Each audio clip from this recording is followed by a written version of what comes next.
आज का हमारा टॉपिक है slope of supply curve. Individual firm का सप्लाई कर्व फर्म की मार्जिनल कॉस्ट कर्व को रिप्रेजेंट करता है।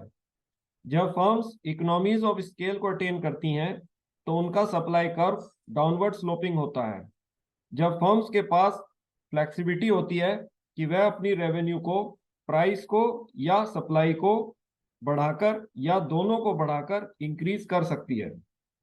जब फर्म्स डिसइकोनॉमीज ऑफ स्केल को अटेन करती है तो उस फर्म का सप्लाई कर्व अपवर्ड स्लोपिंग होता है।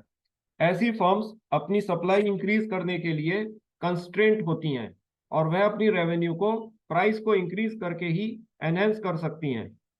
इंडस्ट्री में ऑपरेशनल सभी फर्म्स का मार्केट सप्लाई कर्व इंडस्ट्री की एवरेज कॉस्ट ऑफ प्रोडक्शन को रिप्रेजेंट करता है। जब इंडस्ट्री इंक्रीजिंग कॉस्ट इंडस्ट्री होती है तो उसका market supply curve upward sloping होता है।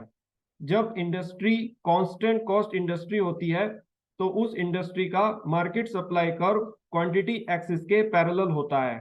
वो एक कंप्लीटली हॉरिजॉन्टल कर्व होता है।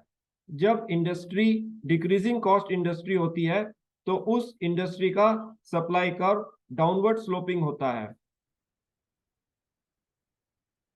Production costs determine the slope of the supply curve.